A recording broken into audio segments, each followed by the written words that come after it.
A maioria das pessoas passa a vida inteira obcecada com o que os outros pensam delas. Vivem tentando agradar, provar, corresponder, como se cada gesto precisasse de aprovação. Mas há uma minoria silenciosa. Aqueles que invertem a direção da obsessão. Eles deixam de perseguir olhares externos e mergulham para dentro. E essa única mudança transforma tudo. Se você está aqui, é porque em algum momento sentiu isso. O peso de viver para expectativas que não são suas.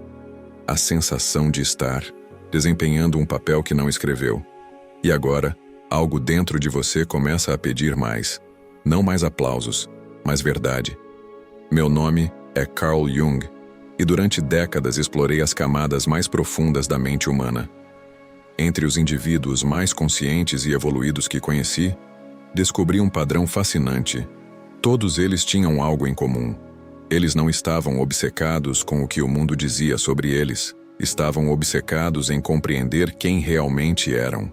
E essa talvez seja a pergunta que pode mudar completamente a sua vida. Quando foi a última vez que você sentou em silêncio para pensar sobre si mesmo? Não sobre os seus problemas, obrigações ou culpas, mas sobre você. Quem você é, o que realmente deseja e quem está se tornando a cada dia que passa. A verdade é que passamos tanto tempo olhando para fora que esquecemos de ouvir o que habita aqui dentro. E é essa desconexão que nos aprisiona em vidas que não sentimos como nossas, em relações que drenam, em rotinas que apenas sobrevivem. Mas hoje, isso pode mudar. Hoje você vai aprender o que significa ser obcecado por si mesmo, não de forma egoísta, mas essencial. De um modo que transforma sua mente, suas emoções, seu espírito e seu corpo em uma única direção, a direção da autenticidade.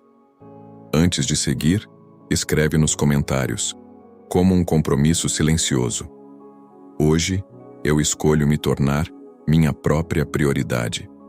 Porque a partir daqui, cada palavra é um espelho.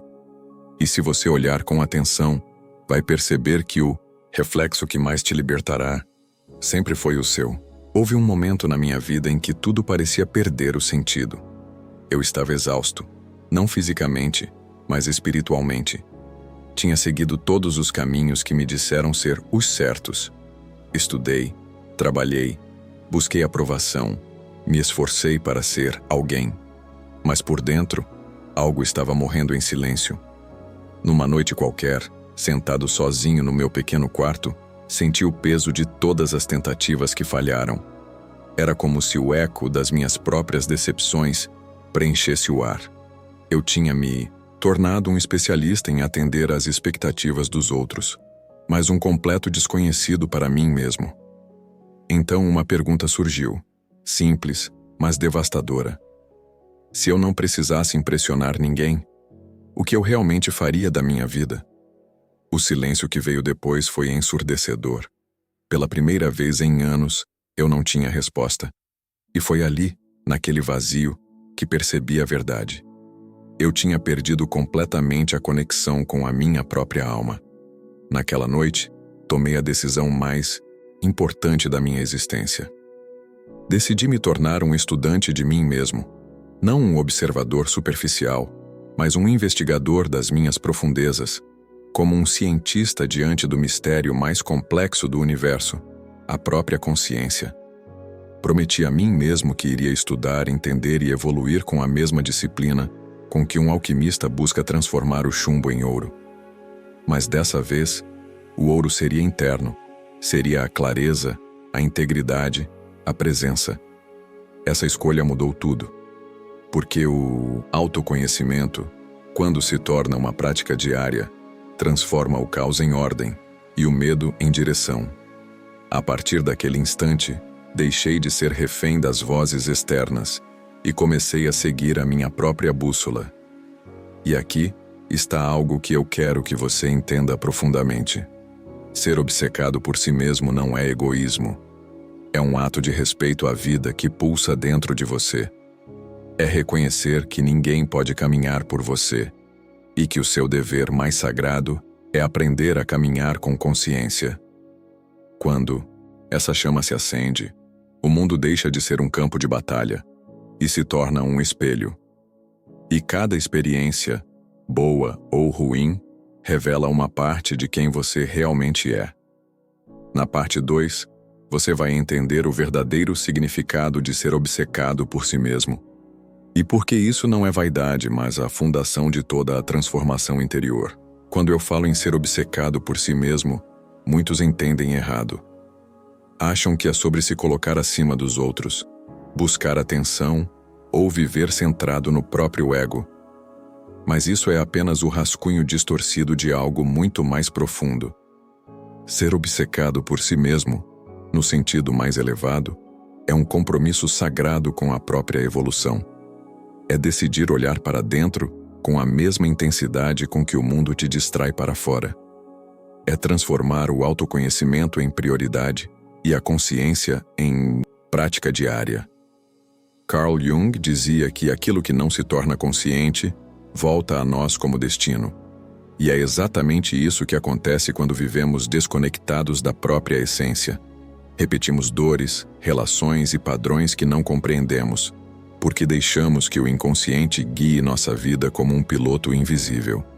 A verdadeira obsessão por si mesmo não é vaidade, é responsabilidade espiritual.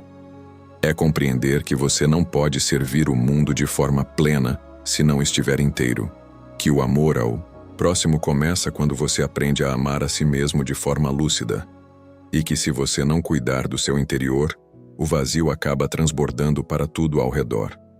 É por isso que essa jornada não é um capricho, é uma necessidade. Pois quando você se estuda, se observa e se aprimora, você se torna um canal de abundância e não de carência.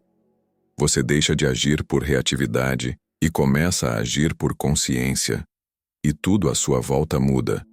Não porque o mundo se curva, mas porque você aprendeu a permanecer centrado. Jung chamava isso de processo de individuação, o caminho pelo qual o ser humano se torna quem ele realmente é. E esse processo, que poucos têm coragem de trilhar, exige uma forma de obsessão saudável, a vontade inabalável de compreender as forças que te movem por dentro. Ao longo da minha jornada, descobri que essa auto-obsessão construtiva se manifesta em 4 dimensões, 4 pilares invisíveis que sustentam toda a transformação interior. A mente consciente, que precisa ser cultivada com clareza e direção. As emoções, que precisam ser compreendidas e não reprimidas. O espírito, que precisa de propósito e sentido. E o corpo, que precisa ser honrado como o templo onde tudo acontece. Essas 4 forças não são separadas. Elas formam um círculo, uma alquimia viva. Quando uma delas está esquecida, o equilíbrio interno se perde. Mas quando as 4 trabalham em harmonia, surge algo que poucos conhecem: paz verdadeira, com presença plena. E é sobre isso que nós vamos falar a partir de agora. Porque o autodomínio começa na mente, e é ali que se decide o rumo de tudo que virá. Na parte 3, você vai descobrir o primeiro pilar dessa transformação: como dominar a sua mente consciente e recuperar o controle sobre aquilo que alimenta os seus pensamentos. A mente é o campo onde tudo nasce. É ali que o invisível se torna forma, e o pensamento se transforma em realidade. Mas a maioria das pessoas vive como se a mente fosse um terreno abandonado, aberto a qualquer semente, a qualquer ruído, a qualquer sombra. Elas permitem que o mundo plante nelas o que quiser: medo, comparação, pressa, ansiedade. E depois, se perguntam por que a vida se tornou um caos. A verdade é simples, mas poderosa. Você se torna aquilo que alimenta a sua mente. Os mestres sempre souberam disso. O que entra pelos seus olhos e ouvidos é o que molda o seu destino. Pense em como a maior parte das pessoas começa o dia. Elas acordam, pegam o celular e em poucos minutos já estão se afogando em notícias, opiniões, notificações, cobranças e comparações. Antes mesmo de levantarem da cama, já entregaram o controle da própria mente para o mundo. E depois se perguntam por que passam o dia se sentindo cansadas, ansiosas ou vazias. Aquele que é obcecado por si mesmo de forma consciente faz o oposto. Ele trata a mente como um solo sagrado. Antes de expô-la ao caos do mundo, ele escolhe o que vai plantar ali. Ele lê algo que o expande, reflete sobre o que realmente importa, escuta algo que o eleva. Ele decide, com intenção, quais vozes vai permitir ecoar dentro de si. Esse simples gesto, escolher o que entra, é um ato de poder. É um lembrete silencioso de que você é o guardião do seu próprio templo mental. Lembro-me de um homem que me disse: minha vida não me pertence mais. Eu passo o dia resolvendo problemas que não são meus, vivendo prioridades que não escolhi.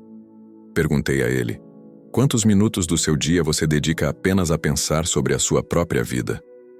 Ele ficou em silêncio. Depois de um tempo respondeu: nenhum. Esse nenhum é o vazio onde a alma adoece. E foi ali que começamos o trabalho de reconstrução. Criar momentos sagrados de reflexão, tempo intocável, dedicado apenas a pensar, sentir e escolher de forma consciente. Poucos meses depois, sua energia havia voltado, sua clareza também, e a vida começou a se alinhar novamente. É isso que acontece quando você decide cultivar a mente como um jardim, não como um campo de guerra, porque a mente é o solo onde cresce toda a sua realidade. E se você não cuidar das sementes, o mundo fará isso por você. Ser obcecado por si mesmo, nesse nível, é entender que cada pensamento é uma escolha. É recusar ser refém dos estímulos externos. É lembrar, a cada amanhecer, que você é o jardineiro do próprio destino.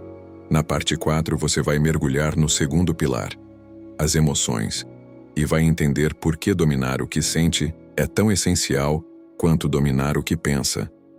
Poucas pessoas realmente compreendem o poder das próprias emoções. Vivem como náufragos em um mar interno que não sabem navegar, presas às ondas da raiva, da ansiedade, do medo, da culpa. Reagem a tudo o que acontece, como se o mundo tivesse controle sobre o que sentem.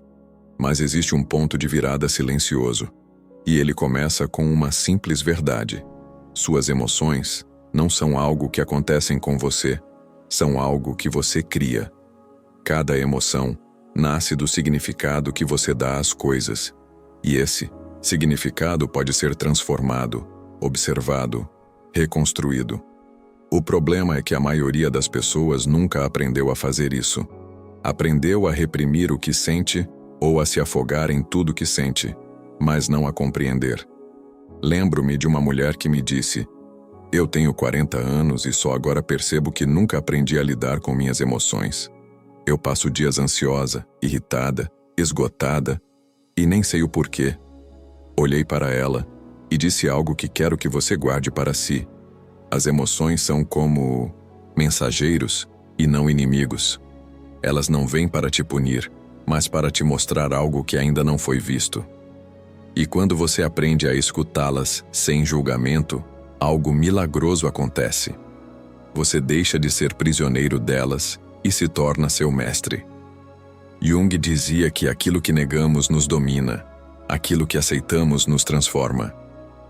Por isso, a verdadeira obsessão por si mesmo inclui estudar as próprias emoções como um cientista da alma. Observar o que te desperta raiva, o que te causa medo, o que te eleva e principalmente o que te drena. Eu chamo isso de ferramenta emocional, um conjunto de práticas internas que te permitem mudar o estado interno rapidamente. Quando surge a frustração, por exemplo, eu me pergunto: qual é a lição que essa situação está tentando me ensinar? Essa simples pergunta muda tudo. Transforma o papel de vítima no papel de aprendiz. A emoção deixa de ser prisão e se torna professora. Mas poucos fazem isso. Passam a vida estudando o manual do carro, do celular, do trabalho, mas nunca estudam o manual da própria mente e do próprio coração. E por isso, vivem emocionalmente no escuro.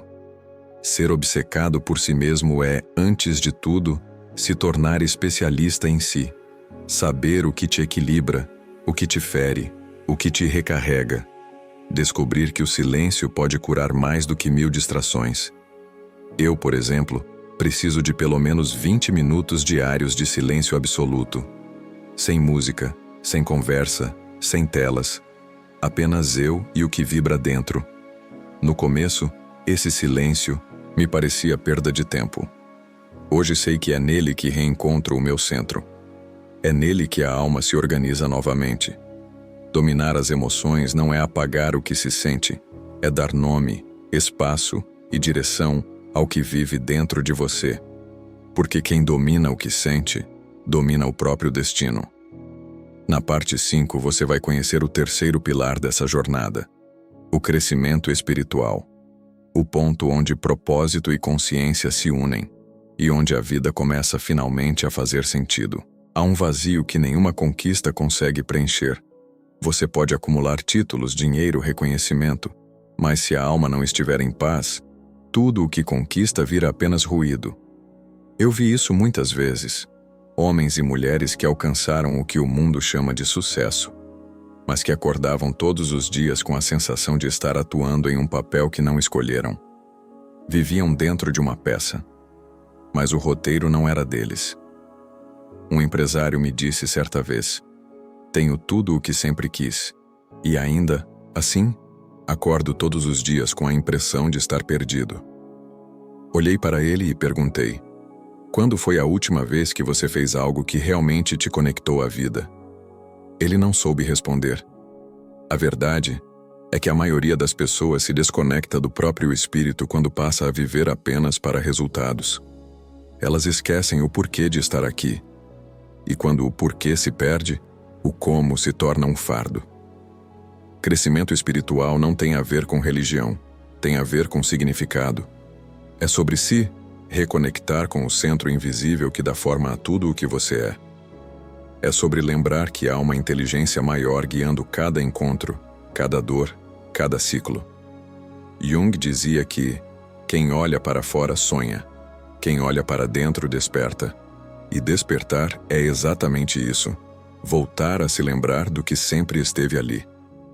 Quando você começa a se perguntar, com honestidade, por que estou aqui? O que realmente quero contribuir com o mundo? Quais valores sustentam minhas escolhas? Essas perguntas não te afastam da vida prática, elas a iluminam. Porque quando o seu espírito tem clareza, o resto se alinha. As decisões ficam mais simples, as pessoas certas aparecem, e as direções erradas perdem força. Eu costumo reservar um tempo toda semana para renovar esse contato. Não para buscar respostas imediatas, mas para manter viva a chama do sentido. Porque o propósito não é algo que se descobre uma vez. É algo que se renova, se aprofunda, se expande. E talvez essa seja uma das verdades mais libertadoras. Você não precisa ter todas as respostas, só precisa permanecer em busca de verdade. O caminho espiritual não é linear. É um retorno constante ao que é essencial. E quando esse eixo interno está vivo, até as tempestades se tornam parte do aprendizado. Ser obcecado por si mesmo nesse nível é viver com propósito. É acordar sabendo que há algo dentro de você que o mundo precisa ver, e que cada gesto, cada silêncio, cada escolha é uma forma de expressar essa essência. Porque a espiritualidade não está separada da vida. Ela é a vida, quando vivida com presença e consciência. Na parte 6, você vai conhecer o quarto pilar dessa jornada, a evolução física, e vai entender por que o corpo não é apenas o veículo da alma, mas o templo onde a consciência se manifesta. Poucos percebem, mas o corpo é o primeiro espelho da alma. Cada gesto, cada dor, cada respiração, carrega mensagens que a mente nem sempre escuta. E ainda assim, é ele, o corpo, que sustenta tudo o que somos. A maioria das pessoas vive desconectada desse templo sagrado. Tratam o corpo como se fosse apenas um meio de se mover, e não uma forma de existir. Desrespeitam seus limites, ignoram seus sinais e confundem exaustão com produtividade. Mas a verdade é clara: nenhuma jornada espiritual floresce em um corpo negligenciado. Você pode ter a mente mais lúcida e a fé mais pura, mas se o corpo estiver fraco, desnutrido ou sobrecarregado, toda a energia vital se fragmenta. O corpo é o altar onde a consciência se manifesta, e cuidar dele não é vaidade, é reverência. Por isso, os que são verdadeiramente obcecados por si mesmos tratam o corpo com a mesma seriedade com que tratam o espírito. Eles entendem que disciplina física é também disciplina mental, que o alimento que ingerem, o sono que respeitam, o ar que respiram e o movimento que praticam, tudo isso é parte da alquimia interior. Eu costumo dizer, o corpo não é uma máquina a ser usada até quebrar. É um instrumento divino, e quando bem afinado, ele se torna a ponte entre o humano e o eterno. Aos 80 anos ainda me sinto mais vivo do que muitos aos 40. E não é sorte. É prática. Décadas de consistência em algo simples, mas sagrado. Cuidar do corpo como quem cuida do espírito. Porque energia física é o alicerce de toda a energia emocional e espiritual. Quando o corpo está desperto, a mente se torna mais clara, as emoções mais estáveis, o espírito mais presente. Ser obcecado por si mesmo, nesse nível, é honrar o corpo com o mesmo respeito com que se honra uma oração. É fazer do exercício um ritual, da alimentação, uma oferenda, do descanso, um ato de confiança. Imagine o que aconteceria se você tratasse o seu corpo como trata as coisas que mais ama. Se em vez de puni-lo, você o fortalecesse. Se, em vez de exigir, você o escutasse. O corpo fala, e quando você aprende a ouvi-lo, descobre que o equilíbrio físico é também a porta para o equilíbrio da alma. O corpo não é o oposto do espírito. Ele é o espírito em forma visível. E quanto mais você o honra, mais a sua consciência desperta. Na parte 7, você vai entender por que essa jornada de autoconhecimento desperta resistência, tanto dos outros quanto de você mesmo, e como lidar com isso sem perder sua essência. Quando você começa a se voltar para dentro, algo curioso acontece. O mundo, que antes te aplaudia por ser disponível, começa a te questionar por ser seletivo. As pessoas que se acostumaram com a sua entrega sem limites, de repente, sentem falta do seu desequilíbrio, e o nome que elas dão à sua cura é egoísmo. Mas entenda, essa resistência é parte do processo. Ela não é um sinal de erro, é o sinal de que você está se tornando inteiro. Alguns se afastarão, outros tentarão te fazer voltar à antiga versão que os favorecia. E até dentro de você, surgirá uma voz antiga sussurrando: será que eu estou errado por escolher a mim mesmo? Não, você não está. Você está aprendendo o que poucos têm coragem de aprender. Que amar a si mesmo de forma consciente é o gesto mais altruísta que existe. Lembro-me de uma mulher, mãe de 3 filhos, que me disse: eu não tenho tempo para cuidar de mim. Meus filhos precisam de mim. Eu a ouvi com respeito e perguntei: e que tipo de exemplo você quer deixar para eles? O de alguém que se esgota para amar? Ou o de alguém que ama com energia porque se cuida? Ela chorou em silêncio e entendeu. Porque os filhos não aprendem com o que dizemos, aprendem com o que somos. E quando veem uma mãe que se respeita, aprendem que o amor verdadeiro não é sacrifício cego, é presença inteira. O mesmo vale para todos nós. Quantas vezes você disse sim quando queria dizer não? Quantas vezes se desgastou tentando manter uma imagem que não te representava mais? Quantas vezes se sentiu culpado por colocar um limite que, no fundo, era apenas respeito por si? O mundo te ensinou que pensar em si é ser frio, mas nunca te ensinou que se abandonar é uma forma lenta de morrer. Jung dizia que ninguém toca verdadeiramente a alma de outro enquanto não descobre a sua própria. E é por isso que essa fase dói. Porque ao colocar sua máscara de oxigênio primeiro, você finalmente respira. Mas quem viveu da sua falta de ar vai se incomodar. A resistência externa é apenas o reflexo da resistência interna. Porque dentro de você ainda vive o velho condicionamento. Ser bom é esquecer de mim. Mas agora, você está despertando. E começa a entender que o verdadeiro amor ao outro nasce de um coração que está cheio, e não de um coração em ruínas. Ser obcecado por si mesmo não te torna inacessível, te torna real. Te torna alguém que oferece presença, não obrigação. Silêncio, não ruído. Amor, não carência disfarçada. Quando você se fortalece, o mundo se transforma à sua volta, não porque te compreende, mas porque começa a te respeitar. Na parte 8 você vai descobrir como cultivar essa nova forma de viver, com rituais, práticas e decisões que solidificam o seu autodomínio todos os dias. Autoconhecimento não é teoria, é treino. E toda transformação verdadeira exige ritual, constância e presença.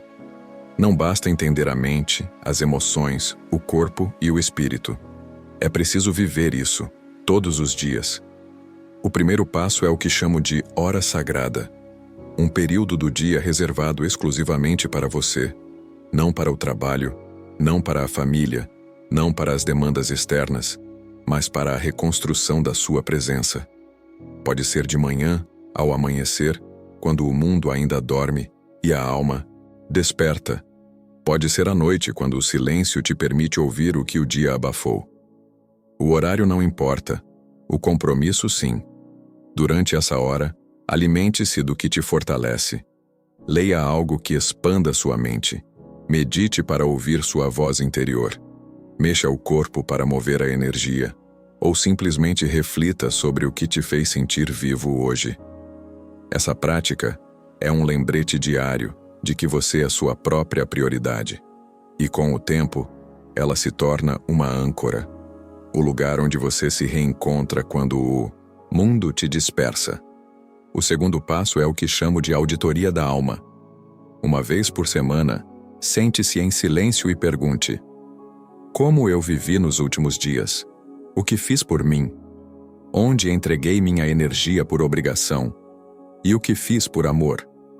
Não é um exercício de culpa, é um espelho de consciência. Porque quando você começa a observar seus próprios movimentos, o inconsciente perde poder sobre você.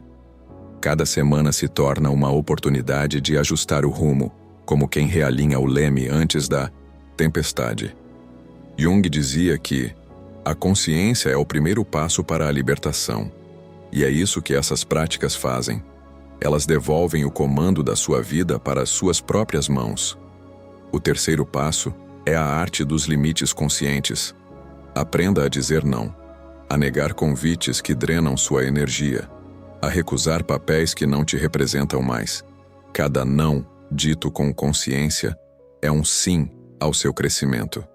Cada limite é uma forma de proteger o que está florescendo dentro de você. Um homem que acompanhava meu trabalho por anos me disse certa vez: passei décadas tentando ser o que todos esperavam, mas um dia percebi, ninguém vai me dar permissão para ser eu mesmo. E foi ali que ele começou. Pequeno, com decisões simples, mas consistentes o bastante para mudar tudo. Hoje ele me escreveu: pela primeira vez em décadas, eu não interpreto, eu vivo. Esse é o destino de quem pratica o autodomínio. Você deixa de existir por reflexo e começa a existir por escolha. Deixa de responder ao mundo e começa a criar o seu próprio mundo. Ser obcecado por si mesmo é entender que cada gesto, por menor que pareça, é um tijolo na construção da sua liberdade interior. E se você mantiver o foco, o que antes parecia disciplina, um dia se tornará natureza. Na conclusão, você vai compreender o verdadeiro significado de viver em alinhamento com quem você é, e o desafio final que desperta o seu poder mais autêntico. No fim, toda essa jornada se resume a uma escolha. Uma escolha que ninguém pode fazer por você. A de se tornar a sua própria prioridade. Não por vaidade, mas por amor. Não por fuga, mas por presença. Porque quando você decide investir tempo, energia e consciência em si mesmo, você deixa de ser um fragmento do mundo e passa a ser o centro da sua própria vida. Ser obcecado por si mesmo é abandonar o papel de quem implora por validação e assumir o papel de quem cria significado. É parar de buscar espelhos nos outros e se tornar o seu próprio reflexo. É compreender que o verdadeiro propósito não é ser admirado, é ser inteiro. Quando você desperta para isso, algo muda para sempre. Você não se move mais por medo, não se molda mais por aprovação, não negocia mais a sua paz por pertencimento. Você começa a caminhar com leveza, porque cada passo é fiel ao que você é. E essa fidelidade é o que chamamos de liberdade. Hoje, eu te deixo um desafio e uma promessa. O desafio: reserve, todos os dias, pelo menos 15 minutos para a sua evolução. Pode ser ler, meditar, escrever, respirar ou simplesmente pensar sobre quem você está se tornando. Mas faça disso uma prática sagrada. A promessa: se você fizer isso com constância, algo grandioso vai acontecer. Você vai começar a sentir uma força silenciosa crescendo dentro de si. Uma confiança que não depende de elogios.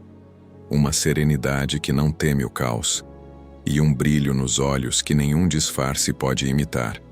Porque o verdadeiro poder não está em controlar o mundo, está em se conhecer o bastante para que o mundo não te descontrole. Carl Jung dizia que a vida não começa realmente até que a alma desperte. E quando você desperta, o mundo continua o mesmo.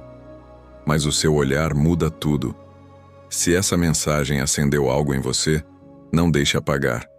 Inscreva-se no canal, escreva nos comentários: hoje eu escolho viver a partir de mim. Porque esse é o pacto silencioso dos que despertam. Viver não como quem sobrevive, mas como quem finalmente se lembra de quem é.